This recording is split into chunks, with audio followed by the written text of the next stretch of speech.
Hello there, and welcome to the latest edition of Live Music and Me, the music podcast where we get some of our friends to come on and talk about their gig recollections. Today's guest is the singer, songwriter, musician, and author, the original Welsh one himself, Mr. Paul Simpson. Hope you'll enjoy this one. All the best. Paul, hello there. How you doing, sir? Good morning. Yeah, I'm good, thank you. Nice to talk to you. And you, and braving the weather? Yeah, bit of a storm last night. No good. I haven't been out yet. I think the wheelie bins are going to be in back in Liverpool. I think we're in the best place, to be honest. So yeah. Okay then, are you ready to have a go at Live Music and Me? Yes, I am. Good man. See how the old grey matter's ticking away. It's like a quiz. I feel like I'm on a quiz. Yeah, a pretty bad quiz, right? Let's see how we do. Okay then, so a nice easy one, hopefully. The first gig that you went to? Okay, well, this is a weird one because I always tell people the first gig I went to see was Hawkwind. Okay. Because I believed it was, and then I remembered I'd been on a school trip with the Cubs. I was in the Cubs for about 6 months, the Cub Scouts, until I stole the Baba Job money. Because I'd washed so many cars, and the temptation was too much. So I bought myself a load of toy cars with the money. Anyway, but I'd remembered we'd gone on a trip with the Cubs to Blackpool Apollo to see. This is because I'm ancient. This was in about 1967. We'd gone on a trip to see like a variety show. Yep. I don't remember much about it. I just remember because we were quite badly behaved and were throwing sweets at the stage and stuff. I remember getting told off quite a lot. And there was a comedian compere on, and then this series of musicians came on. Anyway, so I had these vague impressions about it, but it was only recently, maybe 3 years ago, I chanced upon online a poster for this variety show. And oh my God, it all came flooding back. So I didn't know who the people were at the time, but I now know it was the Small Faces. Wow. It was the Small Faces, right? They weren't headlining, they were on in the middle. P.P. Arnold on her own, but then she did a set with Small Faces, did some songs with them. Anyway, the headline, I remember it as being this really boring, very ordinary American blind guy. It was Roy Orbison. Oh. I just kept thinking he was really miserable, because he kept singing songs about women leaving him, and thought, I don't blame them, But even some of the smaller groups on the bill, I remember these folky groups, and they were called the Settlers after school. But when I've done a bit of research, I found out the Settlers they had quite a cool single out from Major to Minor. Right. That's considered quite cool now. Yeah. And not Rory Storm, what were they called? I can't remember. There was another group on, and the year later, they reinvented themselves as the Orange Bicycle. Okay. It's like a sort of psyche kind of thing. Yeah. So, but it blew my mind to see this poster because I had no idea. If I hadn't chanced up on that poster, I'd still not remembered. But the first gig I paid to see, technically was Hawkwind. I had a friend called Trog at school who had kind of long hair, and and he dragged me down to see Hawkwind. Who just about, I think. Is Lemmy still in the band at that time? Yeah, I think Silver Machine was just out. Would that be right? Anyway, that album became the last question you're going to be probably my favorite live album. That's okay. You can answer that whenever you want. Space Ritual. So it was actually recorded and was one of the. On Space Ritual. Yeah. So there you go. That was the first gig. And did you manage to get the poster from the 67 gig? Did you manage to get a copy of it? Or no? I hadn't even looked. I didn't even think. Cool, wouldn't it? No, it wasn't really a poster. I saw it was the newspaper advert, all the dates on, so I could actually date it. I've written about that in my book. So yeah. Wonderful, absolutely brilliant. Great answer, thanks, Paul. Okay, what about the last gig that you went to? The last gig was probably the Beggars. With Chris Thompson, who's become my mate up here, just locally in Glasgow. I think that was the last. Was that the last one I've seen? No, actually, it was Port Sulphur in Edinburgh. With Douglas. Just prior to Christmas with the Scars. Yep. with Tam Dean Byrne from them Of now. And course, saw that. Tam's now a friend of mine as well, so that's really good. I've made friends with all the Glasgow mobs since I moved up here. Yeah, So I think, but I'm a huge Bathers fan, yeah, me uh, too. and the new album's amazing. It's Amazing. absolutely amazing. It's so beautiful. I think it's their masterpiece, really. You It's know. a work of art, really, isn't it? Yeah, yeah, absolutely beautiful. Yeah. Gorgeous. But Chris has been on the podcast, so he's top man. So yeah, he's lovely, isn't he? Yeah, yeah. cool. But yeah, they were freebies, of course. The Of last course. painting I think was back in Liverpool, which was the Japanese sort of Kigagaku Moyo. They're kind of like very long haired, quite old, cosmic kind Right. of noise merchants. That was good. I went with my son, so that was pretty cool. Excellent. Anyway, yeah. Magic. Thank you. What about a bucket gig in the past that you wish you'd been to? Oh my God. I mean, yeah, I could have 100 answers for this. But Yeah. I was thinking about it last night. I was looking at your questions, and I was never really into them that much at the time. But I think now I'd really like to have seen Led Zeppelin. You Okay. know, at their height, at one of the monster gigs in America. Just because when I look at footage now, it's just ridiculous. I love the excess, but they Yeah. managed to still have an edge. I mean, to be honest, I could have given you a million answers there. That was Yeah. just the one that came into my Yeah, I mind. never saw them either. And again, didn't particularly like them, if I'm being Yeah, honest, when I was younger, but they've yeah. definitely got something about them, haven't they? So, Yeah, well, there was a funny story. Bill Drummond was doing a remix for me in the 90s for a single that never actually came out because okay. his remixes were so weird. The record company didn't think they were gonna help our cause at all. And Bill rang me the night before he went in the studio because I wasn't there and said, "Do you want me to put any samples on it?" You know, Yeah. because it was the era of the samples, Yeah, you yeah. know.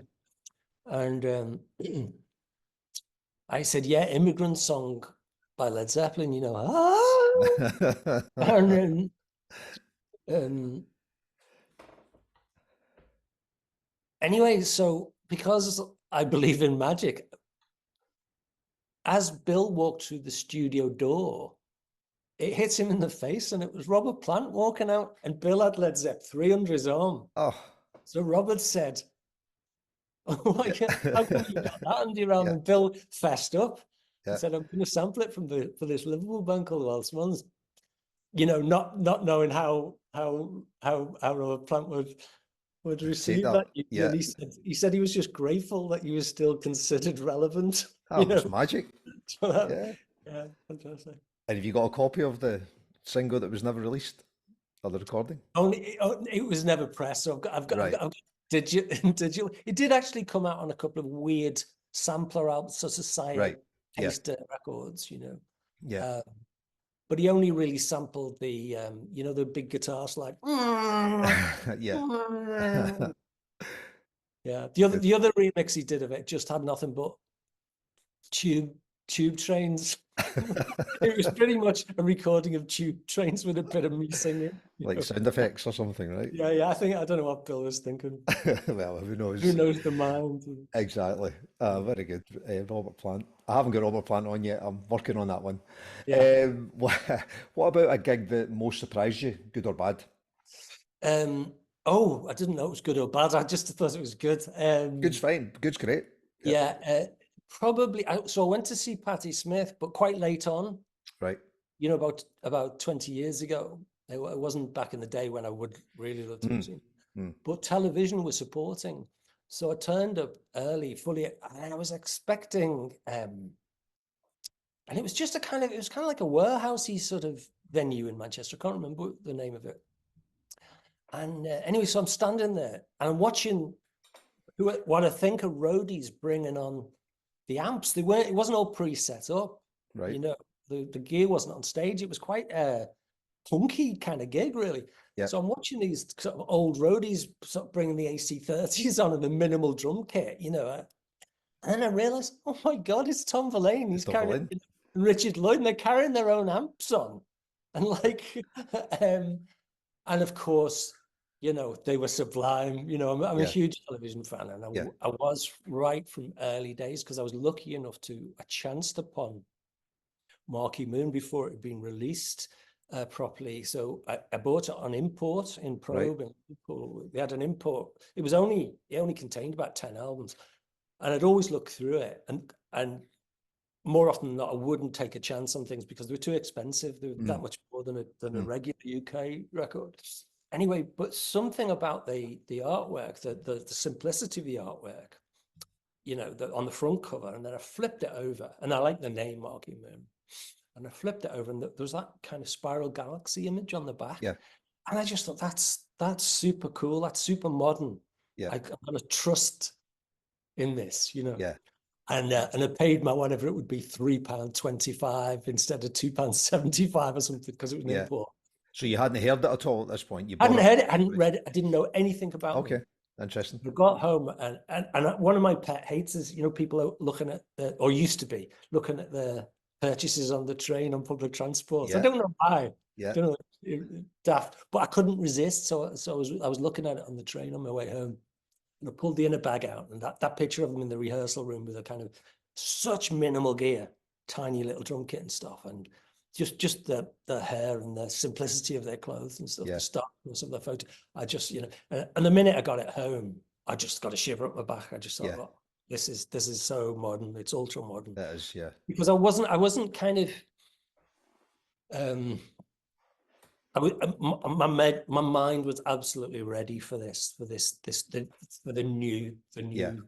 new music, you know. Yeah. Yeah, that was just at the dawn of punk, really, wasn't it? Marquee Moon, pretty But I much. took it round to Will Sargent's Yep. house, and he was just like, you know, Right. but you couldn't buy it. The thing was, you couldn't actually buy it because even Marquee Moon as a single hadn't been released yet. Right. And then, oh my God, I discovered that Probe Records, our biggest, best indie record shop in Liverpool, Yeah. the guys in there, they had like 3 copies of Little Johnny Jewel, but on Orc on the 7-inch, the original 7-inch Wow. from Okay. 74 in there for £1.50. So I still own that. It's like, and it's so precious to me. I never used to keep it with my other singles. It's like in a bedroom drawer on its own, you know? Yeah. Yeah. So I feel very connected to television because I Yeah. know, and it's very cool to drop the name now. There's loads of stuff on Twitter. You There know, is. Yeah. you heard Marky Moon and all that kind of stuff. Yeah. He has, you know, conservatives haven't all that. But I genuinely, they were a discovery of my own. And then, of course, you used to be able to buy fanzines in Probe as Yeah. well. You know, Sniffing Glue and all that. But you could also Yeah. American import fanzines, again, a little bit more expensive than UK ones. And I bought punk magazine, Legs McNeil's sort of punk magazine, which is now considered a seminal kind of artifact, and they go for a lot of money, you know. So I bought issue 2, 3, 4, 5, you know, and issue 2 was interviews with Patti Smith, and but there was also an article on television, so I could actually read what they were all about before they were in the press over here. So there's interviews with Tom Verlaine talking about the French symbolist poets, and that all went in and writing it all down. Impossible to buy anywhere, you know, and pre-internet, you know. Yeah, at the time. So yeah, so that was a mind blower, you know. That was the most surprising. But what I was most surprised by them still carrying their own gear on Gig. Yeah. at a level when they're a seminal kind of American band. Yeah. And I love that about them. I thought, I now realize that they probably didn't have a lot of money television. You know, why would they? You know, Yeah, they weren't huge, really. You know. No, they were a cult band. Cult. Yeah. So maybe they had to carry their own gear Yeah. on, but I kind of got the impression they sort of wanted to as well. And they ended the gig with a kind of a noise fest, an improvised noise fest. I just thought, oh, come on, this is as good as it gets, you know. and then Patti Smith for 2 hours. You know? Well, there you are. Yeah. What's not to love, right? Yeah. Okay. What about first gig you went to with a partner? Okay, so that was the night I kind of discovered, or firstly not discovered, but first saw my first punk in real life. So firstly, I'd left school, Okay. but I was at college. I was at this sort of crappy kind of technical college doing a course in, it's called exhibition and display design, a bit of photography, bit of everything. Basically, I came out of school. I went to school with Will Sargent and Les Patterson, the big man. It wasn't a very good school. And so we came out with very poor exam results. And also we weren't interested, you know. Will says you were in a higher class than him, is that not right? Yeah, but like only at the lower end of things. It doesn't mean much, you know. But so I was at college and there was a kid on the next floor to me on a hairdressing course and we both used to check each other out in the corridors because we liked each other's clothes. You know, we could tell, you know, Bowie clones can spot Bowie clones a mile off. So we got chatting to each other, and then it turns out he can play the guitar, and he's in a kind of band. They do half covers and half original stuff, and they're called Berlin. Okay. So he says, we're playing at a club in town called the Revolution Club on Thursday night. And the Revolution Club was the name of Eric's just before it had a name change. Okay. So only the Runaways and the Sex Pistols had played there, basically, and I'd missed both by weeks. So I went down to see him, but I was having a little secret affair with my sister's best friend at the time without her knowing. So her real name was Eileen, but she'd got this kind of, she reinvented herself as Rio. So me and Rio went down, and we're in our Bowie gear, you know, both got big baggy pleated pants on and that kind of, you know, dyed hair and all that. But it's unbeknownst to me, Berlin, my friend's group, are supporting Slaughter and the Dogs. Okay. Right? Who, I don't even know if they've got a single out yet. Maybe just.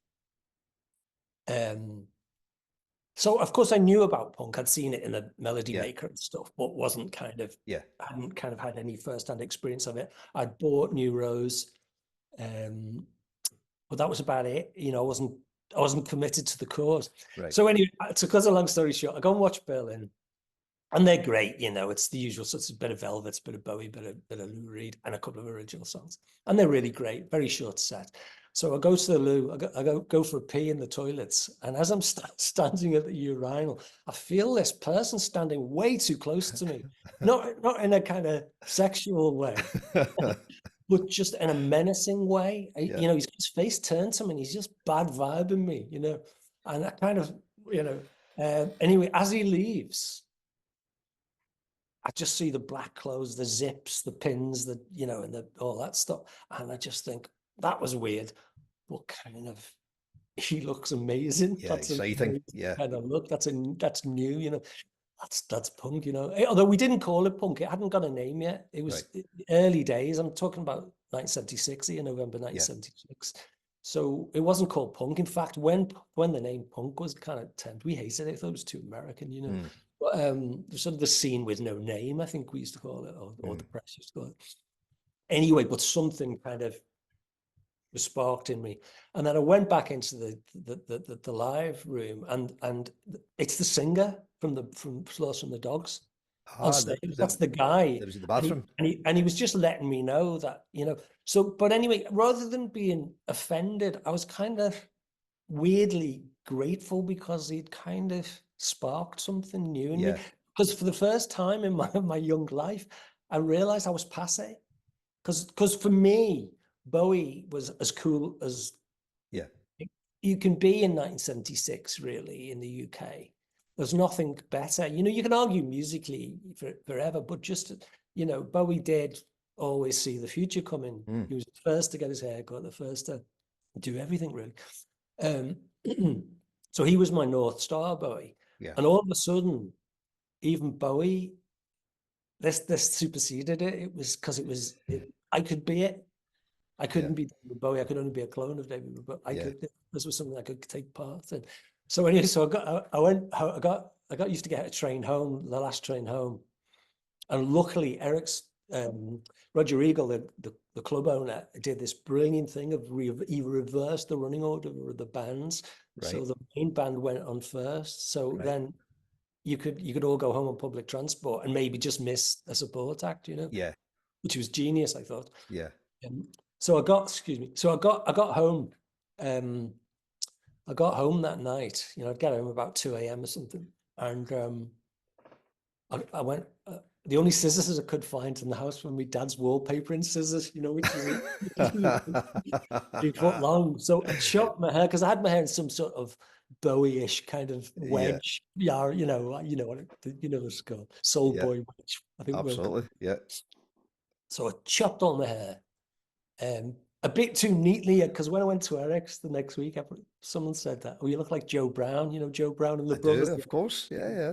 But it was a bit too nice. I hadn't gone. Yeah.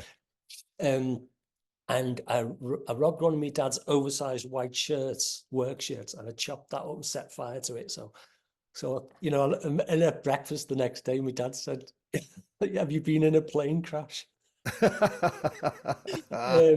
Yeah, luckily he didn't spot it was his shirt. Brilliant. Yeah. And how long did your secret relationship last? Oh, like about another week A week, because right? I it wasn't love or anything. It was just fascination. She was 3 years older than me, and I was a bit Right. frightened of her anyway. So anyway, so of course I knew this would happen. She took a shine to Roy White, my friend who was in the band on stage, Right. because and he's on stage, and Of even I course. thought he was a pop star. I didn't realize he was like first on at the bottom of a bill on a, I didn't, because I knew nothing about how it worked. Yeah. And so she thought he was famous, and I was quite glad. So she sort of Right. started seeing him, and it was like a nice arrangement. Actually, it worked for Yeah. everyone. Absolutely. Not bad first date to go to either as a Yeah, gig. yeah. Yeah. What about, and talking about gigs, what about like a great or a famous gig that you had a ticket to but you never managed to get to? Oh, God.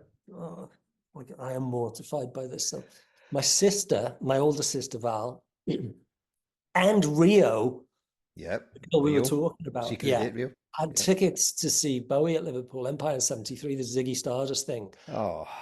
But because I was like, whatever it was, 13 or whatever, and I'm so mortified about this.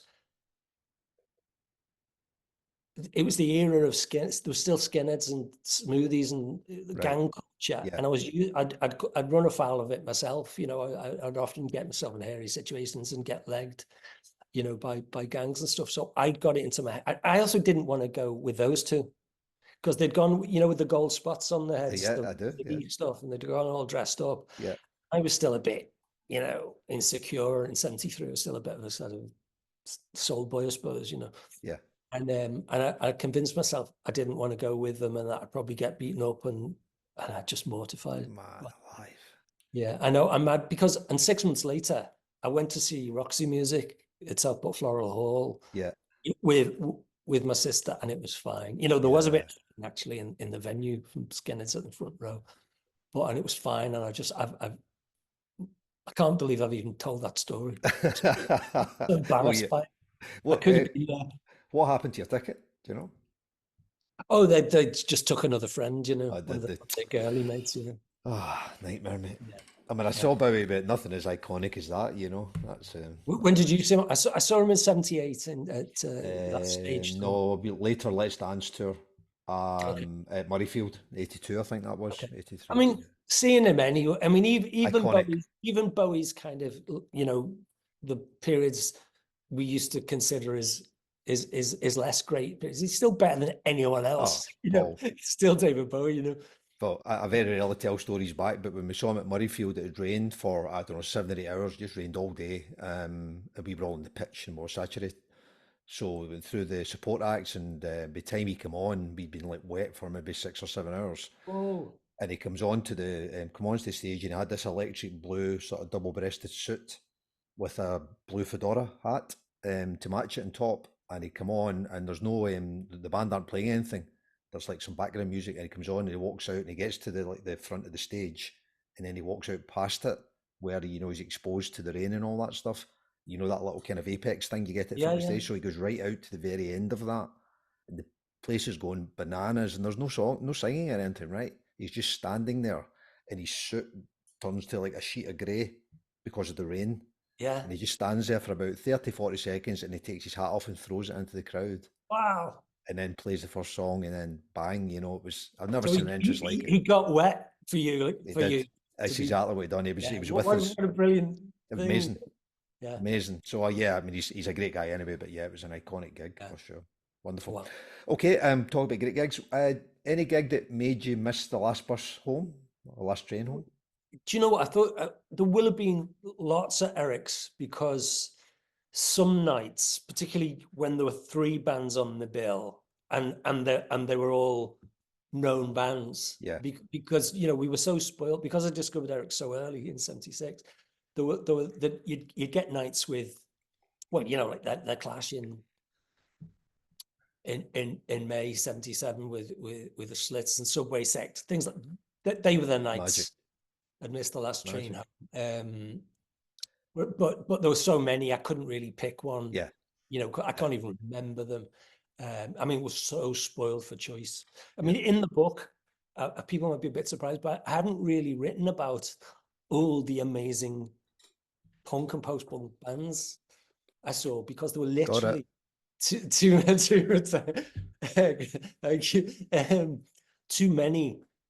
to Yeah. list. So I Yeah. think I'd be better mentioning the few acts I didn't You see. never saw. So Yeah. how far away? How far was the walk home then? Oh no, it was absolutely miles. It's like we'd hitch, Right. or sometimes like Les Pattinson, bass player on the first 4 Bunny Mountain albums, he Yeah. used to come down with us. I went on my own for the first 3 or 4, well, maybe 6 months actually, and then I dragged Les down with me, and then Will started coming. Brilliant. But I think I used to hitch, or I mean, one night I think I just slept in a doorway of a sex shop. They used to be sex shops everywhere, didn't they? Yeah. Yeah, I mean, you didn't think about it. Yeah. I mean, how did we arrange to meet mates before we had mobile phones and stuff? You just waited. did. You'd sort of wait half an hour, maybe an hour at the most, and then if you didn't turn up, you'd go, and you didn't Yeah. ask them about it later. No. Just how It's things amazing. were. I used to hitch. Me and Ian McCulloch used to hitch to see The Fall, very early days of The Fall. We used to hitch to Leeds and Sheffield, and Yeah. we'd never thought about getting home. No. How you'd get home. You just You just go. thumb lifts, You mentioned some support acts earlier on. What would Mm. the best support act be that you've ever saw? Oh, the pop group. Pop group. The pop group supporting Harubu. Okay. Just because you know what even now, listen to those early pop, the first few pop group records. It's noise art, isn't it? Yeah. It's not really songs. It's sort of Yeah. noise art, And a brilliant name to offset. The Yeah, name's brilliant, absolutely, isn't it? absolutely. Yeah, they just captivated me. Yeah. Well, everyone, the whole room was transfixed by this. And I've never seen such potency. Every single member was kind of fully committed to the now. No one was going through the motions. They were all making electricity. They were all generating separate. Well, dynamos making one big turbine. It was incredible, Yeah. But this is just a little side effect. So for reasons I won't go into, but I might in the second volume of my book, which I've started. A few years ago, I was left in charge of Sting, right? So I was my partner's a theatre director. Yeah. So when we were still in Liverpool, Sting had a kind of co-write a play. Okay. A play on about the shipyards closing. Okay. And so he was at this little theatre. It was not a little theatre, but a medium-sized theatre in Liverpool. And my partner had to be elsewhere backstage. So she said, "Can you look after Sting?" Well, here's the thing, right? I was never a Police fan, Right. They were okay. And actually, the older I get, I now realize actually they made some pretty good records, but they weren't considered that cool in Liverpool. No. So, I'm left in charge of Sting, and he's got this like 3,000 quid, the best suit I've ever seen, actually. 3,000 quid suits on, a lovely sort of Brett on top. He looks like pure health, picture pure health, and he's lovely and he's charming and great. And just to put it in context, I say, "Oh, I'm Gemma's partner, but I'm also in music. I used to be in the Theatre Explodes," because you won't have heard of the Welsh ones. Welsh ones, right? And he's like, "Julian Cope's a genius," and I'm like, "Really?" Anyway, so I thought I've got to you know, I don't know what to talk to him about beyond Yeah. the play, so which I hadn't seen yet. So so I say, I saw a very early gig by the Police. And he goes, oh yeah, where was that? And I said, it was at Eric's in Liverpool. And he went, you know, oh yeah. And I said, yeah, it was early 77. You were supporting Cherry Vanilla, you know, one of Andy Warhol's sort of proteges. And when I say supporting, I mean, they were literally her band. So the Police did their own set to begin with. And then they became Cherry, they stayed on stage and became Cherry Vanilla's backing band. But here's the thing, right? They were wearing police uniforms, American police uniforms, police caps. So, I said this to Sting, and he went, no, we weren't. And I went, no, you were. And he went, I wasn't. I went, no, you were. You had American police caps on. And he was like adamant that you didn't. He said, I've seen photographs, you know, I was there. And I realized he didn't want to be reminded of that because it wasn't cool or something. So I thought, oh shit, I've offended him, you know. So I kept quiet for a bit, you know. And you know, we're like looking around. Yeah. And I went, oh, I saw a film of yours the other day. And he said, oh yeah, what was that? Brimstone and Treacle? Yeah. So he was proud of Brimstone and Treacle. And I said, no, it was that. It was called Artemis 81. Anyway, his face blanched because it's one of them early kind of, you know, he's got no clothes on and he's an angel. He's got big angel's wings. It's I think it's quite a credible thing. It's quite a cool thing, but he clearly, and I just thought, oh God, he'll never talk to me again. You're doing well here. Yeah. Yeah, I'm doing well. Anyway, luckily my partner came back and rescued it with Trudy Style. And Trudy was lovely, actually. His partner was really sweet, you know. And Sting was really sweet, actually. Anyway, so Gemma and I are waiting outside after the play's over. Gemma and I are waiting to get a cab home, out standing in the rain, starving because we haven't eaten, and we see this motorcade go past. I was like, God, I wonder what that is. And I just suddenly realised it's Sting. Outriders type of thing, you know, stretch limos galore. It's like, oh my God. He didn't give you a lift home then, no? He didn't stop and give or buy you a kebab or something, you know. But I must say, he was very sweet. And I never listened to those Police records, you know. And I mean, of course, amazing musician in the drummer and guitarist. Particularly drummer. Yeah. I think. Do you know what I think the crime was in Liverpool? Was Roxanne, you know, because they sang it even before it had come out as a single at Eric's, and singing in a cod Jamaican patois kind of voice was considered a bit dodgy, cool, actually. It's not cool. Yeah. That's how you were back in the day. And he's still lasting friendship with him, is it?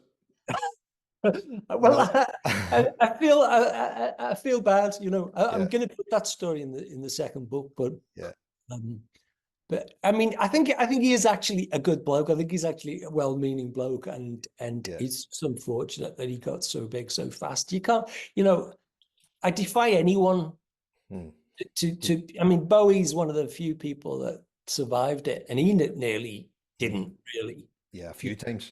You know, the Glass Spider tour is still a bit of a kind of that doesn't exist, you know.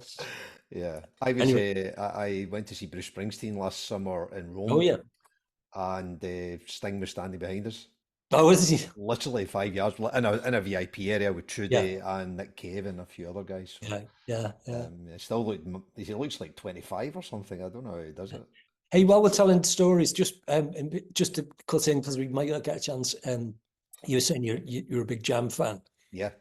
So as my Jam story is, so this is the first time they ever played Eric's. So again, early 77. I don't know. I don't know what it might have been. March 77, something like that. And I bought the album, bought the single actually when it came out, the single, and it was in the city, was it? Yeah. And but I never liked them ever after because I caught my sister snogging the bass player. And I thought, well, at least it could have been the singer because Bruce Foxton had a kind of mullet at the time. That's right, yeah. And I just thought, oh no, sorry mate, you can't get away with that. Yeah, I never bought any more of their records after that. No, the mohair suits and a mullet is not a great look, is it? Yeah. Yeah, I managed to meet them a wee bit later. Oh, nice. Yeah. Yeah, it was great. Got to sound check and stuff with them. It was lovely. Yeah. I mean, incredible band. They just weren't my. Yeah, no, I I was get that.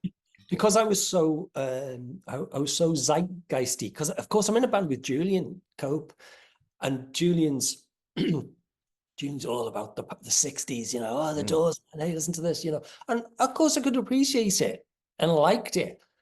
But I was about, no, it's about now. yeah, It's about new. It's about forging new territory. We're explorers here. We don't want to be referencing the past. It's like, why drag someone else's luggage along on the voyage kind of stuff? yeah, absolutely. So of course, because the Jam were kind of, you know, mods, Mods, yeah, or, the new mod, I was kind of like not really one of my things, So, I threw the baby out with the bathwater a lot with a lot of bands for these yeah. reasons. If someone had like the bad shoes on, I was that's how Yeah, shallow I am. all about the look. Yeah. What about music festivals? You been to many of those? What would your best one be? Do you know what? Before I jump to that one, I realized best support. I've given you the pop group, didn't I? As a You more did. contemporary, but probably best, but for a young man, Bebop Deluxe supporting Cockney Rebel. Okay. Yeah, they blew my Wow. mind, and because Bill Nelson, he was the David Bowie you could be, Yeah. because he wasn't that famous yet when I saw him. He was still a support act. Yeah. Yeah. So sort of Yeah. Futurama, the second album had just come out, but he was wearing clothes a bit like we could buy. Yeah. Just No, I big get that. ties and that kind of, a Yeah. three-piece suit and, shortish hair, Yeah.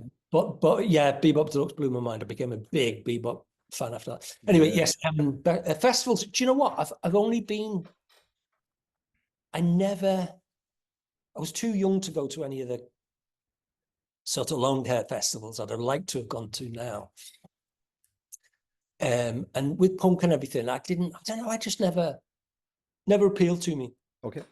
I didn't have transport. I couldn't get to these places without. I just thought the whole thing would be a big, expensive Mm, drag, mm. So the only real festival I've been to my knowledge, was the Green Man Festival, which was an early version of, that kind of the new sort of folk thing. I think it was Yeah. about 2003.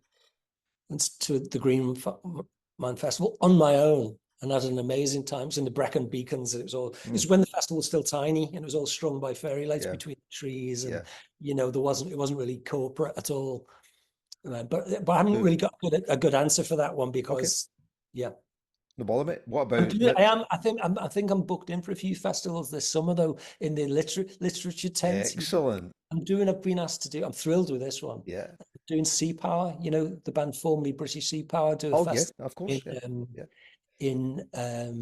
Ravenglass in the Lake District Yeah. called Magic. Crankin House. So I'm already pre-booked for that. So, and that's still quite a small festival, little Right. bespoke, cool. So I'm looking forward to doing that. Yeah. That'd be magic. Really Yeah. good. What about gig that you travelled the furthest to get to?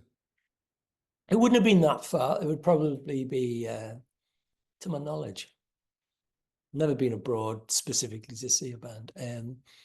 It'd probably be to see the Fall. Be hitching to see the Yeah. Fall in The Hitch with McCulloch. Leeds or Sheffield or somewhere back in the day. I went through a little intense phase. Me and Ian McCulloch hitched to see the Fall. I think it was in Sheffield, the university, very, very early days, and we had no money. I think we got, no, that's right. I think we got a coach there, but we hitched back. Right.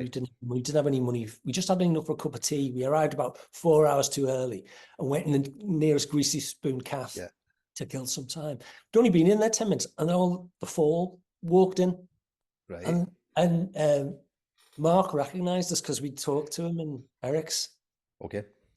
And he went, "All right, Cat, what are you doing here?" "We've come to see you." And what do you mean? I said, "We've come to see you." And we apparently, according to him and his then partner manager, Kay Carroll, we were the first fans to ever do that. They'd never had fans travel to see them before. Right. So it was me and Ian McCulloch, and they were like, they couldn't believe it. Yeah. I go, "Really, really?" Yeah. I'm going, yeah, we love you. We Yeah. think you're amazing. And this is like early Fall days when, Mark could just have a transistor radio. Yeah. held to the mic for 2 songs, making noises through the dark. But it was all long hair hippies, Yeah, yeah, not that many people in the audience. And the people that are there are appalled, going, "What's this horrible racket?" yeah. And anyway, so while we were hitching, I think they might have bought us some drinks. And then when we were on the slip road of the motorway hitching, they stopped and picked us up because we hadn't Brilliant. had a lift, and then we ended up sleeping on Mark's floor back in Prestwich, Fantastic. So that'd probably be it. I haven't really. I don't even know. Oh, I think I'm not gonna. I'm preempting one of your questions, but I don't even know who I would make the effort to go and see Well, live. that's To the next travel. question then. Yeah. Yeah. So, is there a gig or an artist that you're still hoping to see, Did I make any notes for this? I don't think I did. or see again maybe if you've saw them before? It's awful. I'm not really No. in awe of anyone anymore. I think I've got to a certain an age now that I appreciate. I love. I'm very grateful that I live in decades now where I'm allowed to be. I'm in my 60s now. Hmm. I'm allowed to grow old and still be considered semi-relevant. You know what I Yeah, mean? yeah, yeah. There's no way Nick Cave could There's have no said ageism that. now, is there? Or It's just there's no no, ageism, which no. is it's one of the great things about now. Well, consequently, I'm not really in awe of anyone Mm. now. I mean, I adore Joni Mitchell just because I think she's one of our greatest lyricists, and but she's, I turned down. I didn't go and see Roxy when they played here Last year, yeah, last year. Not because I don't love them, but just because I'd seen them in 2006, I think. I think was it 2006? I reviewed it for a Liverpool newspaper website, Liverpool Confidential. They'd got me in, and they were astonishing. But because mm. I'd seen them in 1974 and they'd completely bent my young mind, it was never going to match. It was never going to be that. But they still made an astonishing noise. It was still fantastic. But they'd given me a backstage pass to meet the band. Right, I'm waiting in the green room, and the backing singers come in, and then Andy Mackay, the sax player, came in. But he sort of he walked like, he's got so bad posture now with yeah, all the years of his yeah, sax the playing. hunching, yeah, He looked, I hate to say this, but he looked so old and tired after the gig. I just left. I just thought, this is gonna. I don't want to talk to them. I don't want to. Don't meet your yeah, hero kind of thing. Not that they wouldn't be fascinating, beautiful people, but I just something overrode. It's like I had a compulsion to leave. I yeah, didn't want. I drove home, yeah. and didn't meet them. So I'm a bit like that now. I don't. And it's one of the reasons I'm not very prolific myself, because we kid ourselves. I have got a new, it's not ready to come out yet because I haven't vocaled it yet, but I recorded a new Wild Swans album 3 years ago, just when COVID hit, and I haven't finished it yet. Yeah. Because we kid ourselves that what we're doing now is as valid as what we did. If oh, my new album's, it's actually better than, it's the best thing I've ever done. How many people say that? And it isn't, it can't be, it can never Yeah, be. yeah. So And for we live in atomized, pixelated times. I just, I think the magic's been broken for me a little bit. right, I don't know. If Patti Smith played a tiny little gig here and I could get in, yeah, I'd be there. But yeah. there's no, there's no one I'm burning to see, actually. Okay. Who's the band or artist that you saw the most? It's probably The Fall. Hmm. It's probably The Fall. Um, yeah, it must be, actually. Weirdly, possibly Joy Division, because I saw Wow. them. Well, I saw them 3 times as Warsaw, and then Yeah, you know, yeah, yeah, yeah, maybe 2 or 3, certainly twice at Eric's, and then, as Joy Division, and then the YMCA in London, and I haven't seen anyone more than sort of 6 times. I yeah. used to like follow anyone around the country or anything. You've done well to see it. I don't think they gigged a lot, did they? Warsaw and Joy Division. No, No, no. well, because Liverpool was so close to Manchester, Yeah, I certainly saw them Joy Division twice. because because Ian famously fitted at some of those gigs on stage. So that really, went in, kind of thing. But we've seen them as judges. We've seen them when they were in Oxford, big Birmingham bags and moustaches, kind of Warsaw. We'd seen that, and where we were kind of ignoring them and thinking, "Oh, that sounds quite good, that song," And then, I remember very clearly, Will Sargent coming and getting me. I was in the loo or getting a pint or something, or having a smoke outside. Came and get me. Went, hey, they're pretty good now. And then I would see them at the YMCA in London, because the Echo and the Bunnymen and the Teardrop Explodes, after I'd left, the Teardrops were supporting them. Right. And I remember thinking, oh my God. Yeah. Oh my God. That's it now. Yeah. That's it. That's gone. That's some bill as well, isn't it? Those three. That's brilliant. Yeah. And they were all at great, at their kind of, people think to me, because even though they're some of my best friends, various members of Echo and the Bunnymen, and I've known them forever, I'm still aware when I see them live, or when I used to watch them live, that they were astonishing. Yeah. You can see it, Yeah. So for me, I think you're going to get to this. Sorry, my next question. Favorite live venue? Favorite live venue? Yeah, go on then. Barrowlands, of course, Glasgow Barrowlands, because it's fantastic. It is just fantastic. The atmosphere is brilliant. Whenever I've been to see anyone, the atmosphere is always brilliant. But seeing the Bunnymen there.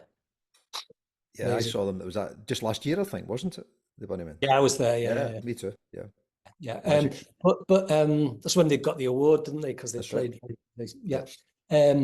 But actually, I played also just Glasgow in general. My favorite gigs I've ever played have both been in Glasgow. I was going to ask you that, as a performer. One was, 1981, coldest winter for 100 years, literally at the time, freezing on stage, and the Welsh one supported Echo and the Bunnymen. Their peak for me was that kind of. Was that Heaven Up Here? Heaven Up, just before Heaven Up Here was released. That sort of tour to promote that. Yeah. Porcupine's great, and Ocean Rain's fantastic, but Heaven Up Here for me, it was just and the atmosphere that night was incredible. Where was the gig, Paul? Do you remember? The Apollo. Oh, the Apollo. Wow, magic. And there's a funny story that's in the book. So we'd been warned. We'd been warned by the security guys at the Apollo. They said, don't be wandering around Sauchiehall Street at 2:00 in the morning, because it can get a bit rough. And we're like, oh, fuck off. We're from Liverpool, mate. We're not frightened of anything. Yeah. Anyway, so 4 p.m., maybe 5 p.m., the Bunnymen's coach is outside the venue, and we're traveling with them because the weather's so bad. Our van's left in a snowdrift in Lichfield or somewhere. Okay. Traveling on the back seat of the Bunnymen's coach. And we're standing outside the venue, making roll-ups, trying to keep warm, because no one's got any money, but we're still counting our money to see if we can afford fish and chips. Anyway, you'll remember next to the Apollo was Mr. Chips, the takeaway. Yeah, of course. So, bearing in mind we've been warned that it's a bit rough. It's 5 o'clock in the afternoon, and it's not even on Sauchiehall Street. It's on is it Renfrew Street? Renfrew Street. Renfrew Street. Which is not so bad. 5 o'clock in the afternoon, so we're all doing roll-ups, and someone throws, one of them beautiful kind of chrome and leather armchairs, like sort of mid-century design classic armchairs. Yeah. Right. Through the window of Mr. Chips. Well, from the inside out. It wasn't just some lunatic passing by like he's got a grudge. It was someone inside. And so we're covered in glass. Yeah. Yeah. And we just thought, oh shit, we better get back on the coach. There might be something to this. You don't know why, Don't know, no idea. No, I know we all scoffed. Like, what the hell's this? It was major, it was plate glass window went through, Ken, just in case I forget, Ken McGlusky told the story about getting arrested in Mr. Chips. It was a surprise. I won't go around the whole story, but yeah, he was in buying chips and got arrested. So, um, Wow. But probably for throwing a chair through the window. yeah, yeah. Yeah, Well, I'd love someone. I put it in my book. I'd love someone to fill me in on what that was about. magic. So Glasgow, we played a blinder that night, and amazingly, Grant McPhee, I think, has found some footage and sound from it. Oh, wow. You know, because we were young and we had no experience. It was our first sort of tour, really. But I think watching the Bunnymen every night had got our kind of made us get our act together. Yeah. And Pete De Freitas was who I shared a flat with at the time, was mentoring us a bit. He was watch our gig every night and sort of give us notes and stuff. And he just, yeah. So I know Glasgow always had a place close to my heart, really. But also in 2011, we reformed, and I sort of put a new band together. Yep. And I played at a venue you'll remember, but not many people will, call the Captain's Rest. Yeah. Yeah, on Great Western Road, just by the bridge there, Kelvin Grove Bridge. And so I haven't played a gig in 20 years or something, or at least 10. And it's the first night of the tour. And I've got a kind of superstar band. I've got Ricky Mamie from the Brian Jonestown Massacre. I've got Mike Mooney from Spiritualized, and Les Pattinson from Echo and the Bunnymen. Got him out every time and back on stage. It's a cool band. So we turn up at the venue, and I go downstairs, and it's tiny. It's tiny. Yeah. And I'm like, oh, bloody hell, I haven't played a gig in you know, X number of years. And the promoters booked me into this tiny little bloody toilet. Blah, blah, blah. It was all really good, you know. So I stomped off doing a moody, you know. So I'm looking over the bridge, looking into the river, and, you know, bemoaning my kind of sad lot. And meanwhile, while I'm out, the band have gone to some local shop, and they bought little, you know, bedside lamps. Yeah. And fairy lights. And when I come back to the gig, it's all dark, and the stage is all the amps are set up, and it's like a little magical, so, you know. And I'm like, oh my God, it looks beautiful, you know. Yeah. Anyway, of course, that was a real lesson for me. You know, my ego, to suppress my ego, because I was like, oh, it's not good enough for Paul Simpson. Yeah. So anyway, and everyone that came wanted to be there, you know. Yeah. It wasn't kind of young. It wasn't people idly passing by. It was people, long-term Wild Swans friends who bought Rev Spirit, who wanted to be there. And the mad thing is, I'm still friends with about 6 or 8 of those people that were there, because they talked to me afterwards. Yeah. Then they wrote to me on, you know, social media, and we've stayed in touch. And some of them are really good friends of mine now. One of them, Angela Slavin, who was in the front, standing at the front, is the editor on Grant McPhee's film Revolutionary Spirit. He's just to be, you know. And so, of course, Glasgow holds a real warm place in my heart, and I moved here as well. You did, yeah. And I've embedded myself in, you know, like some horrible, you know, what's the is it rhododendrons, the not indigenous thing that's taken over the Highlands? The Japanese knotweed. That's me. I'm the knotweed. You're very welcome. A couple to finish then. The best gig that you've ever been to.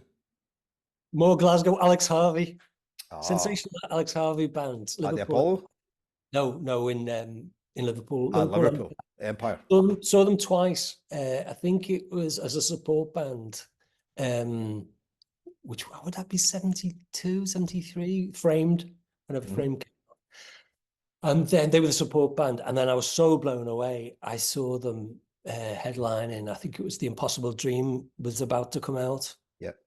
And oh my God, you know, seriously, like, just, it's one of them, you know, you know, when you listen to records, I think you listen to them in one of two ways, and you're either camp A or camp B, or maybe both. So you listen like a musician, and you're listening to the kind of the snare sound, and you kind of hear the, you know, that drummer kind of does a rim shot every, you know, whatever. You know, the bars and all this kind of stuff, and or you know, you can sort of tell what kind of guitar is playing that, you know, arpeggio. I think it's a Telecaster. Oh no, wait a minute, you know, all that kind of stuff. Or the music transports you. Yeah. So you're not thinking about the band, you're seeing images and you film it kind of where the music takes you emotionally, all that kind of, or somewhere on that spectrum between the two.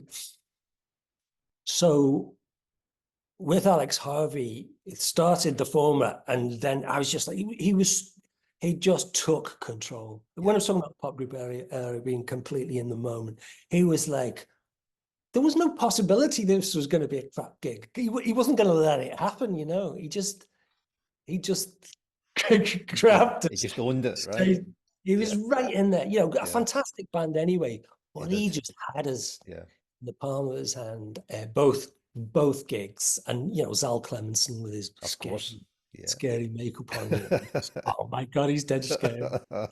And I mean, just absolutely incredible. I hadn't really actually, when I put this together, I hadn't really realized the Glasgow content is quite a lot of Glasgow. it is, yeah, it's heavy. There you are, and now you're here, and you know. Yeah. All right. Okay, then. Want to finish then? One live album that we should all own a copy of. Well, I've already mentioned, I think Hawkwind Space Ritual. Space Ritual. Obviously not everyone's gonna be into Hawkwind, but it's because I was there. Yeah. In 72 as a young boy. And you've got to understand, in 1972, what had I been, 14? I'd never seen a naked woman before. And you know, and so me and my mate, we've got in. We can't believe they've let us buy tickets. Yeah. And I now know that the guy running the Liverpool Stadium was Roger Eagle, who had formerly run the Twisted Wheel Northern Soul Club in Manchester, and went on to found Eric's. Yeah. The girl who sold me the ticket, Doreen, at the stadium, at the Hawkwind gig, was Doreen Allen, who is a friend of mine now, and was the girl at the ticket office. Eric's used to let me in for free all the time, so I could go 3 nights a week instead of one. Yeah. Yeah. So I owe her everything. But so we walk in, and it's dark and it's huge because it was a boxing venue. Okay. You know, these slatted sort of benches all the way up. Huge cavernous ceiling kind of stuff, echoey. So the smells I'd never smelled before: patchouli oil and grass, you know, and wet army greatcoats. Yeah. And there was this thing, I don't know whether you had it up here, what everyone used to shout, Wally! I don't know where it had come from. It was like a kind of a cult thing. So at some point somewhere in the stadium's history, I guess someone was looking for their friend and shouted, Wally! And then someone answered, Wally! And it became a thing that happened every time you went to the stadium. It was a kind of like a long hairs kind of, you know, trademark thing. So, and then we're sitting in the, I think Status Quo might have opened the show. I can't actually remember. Very good. Was it Greasy Truckers? I can't remember. Some long hairs anyway. Anyway, and then it all goes dark, and all you can see is the lights blinking on the amplifiers. And I've got no experience of live gigs at all. I don't really know. And then you hear this sort of wind noise, and then space is dark. It is infinite. It is cold. You know, I'm like, what the hell is this? No idea what I'm about to see. No. Yeah. You know, and then after a few songs, a naked woman walks out. She's all and starts like hippie dancing. We've been trying to contain ourselves, schoolboys, you know. Yeah. Not wanting to get thrown out, and then that's too late now. We're just like running down to the front, you know. Yeah. These sort of Stacey's pendulous breasts bubbling in our faces, you know. Yeah. So of course that's like how's that not going to be my favorite? Yeah, can't beat that, right? But also, to be honest, I don't own an awful lot of live albums. Okay. I've listened to a few, but I've never been that compelled to you know. I think I've heard the Who live at Leeds. Yeah, live at Leeds, right? John Martin live at Leeds as well. Bowie stage, which I didn't actually like that much. I didn't think it was great. It was a little bit brittle or something, the sound. Yeah. David live, I think I probably bought that. Yeah, absolutely. Classic. But I'm not. What's yours, by the way? Great question. Stop Making Sense, maybe? Talking Heads? Oh, okay. Yeah. Yeah, maybe. That would be right Oh, up there. so them very early days. Yeah. I've actually got a great live Bowie album from Los Angeles Coliseum. What's the title? Nassau Coliseum live Oh yes, '76. yeah, I've got that. Yeah, Yeah, I've got it's that. wonderful. Yeah, that's I think the band are at peak of their powers. Absolutely Yeah, brilliant. there's a lot. Amazon are weird. They're selling a lot of kind of just like dodgy bootlegs at the moment, aren't they? I Yeah, don't think they realize they're bootlegs or there's some yeah, uh, and a lot of it's nonsense, but there's a few really great things coming yeah. There out. is. Yeah, you shop around, right? Likewise with Patti Smith, there's a few really great early live. Can you But buy yeah, can you buy Hawkins. Space Ritual on Amazon? Do you think? Oh yeah. Oh yeah, Oh yeah, it yeah, was re-released on vinyl recently. I should get it really because I do own a copy, but it's absolutely knackered because I yeah, think it was secondhand when I bought it because I yeah, probably couldn't afford it. Um, but I think it comes with all extras or sort of yeah. Comes with a full life poster of a naked woman now. The reissue. hey. It's a nice way to finish. Yeah. So that was live music in me, Paul. Hope that wasn't too painful, mate. I really No, it enjoyed was it. great. I really enjoyed it. And I didn't actually know where exactly where I was going with that, but I hope I didn't disappoint. No, not at all. It's been great fun. Really appreciate your time, mate. Thank you very much. Thank you. Thank you. Paul Simpson. Thank you.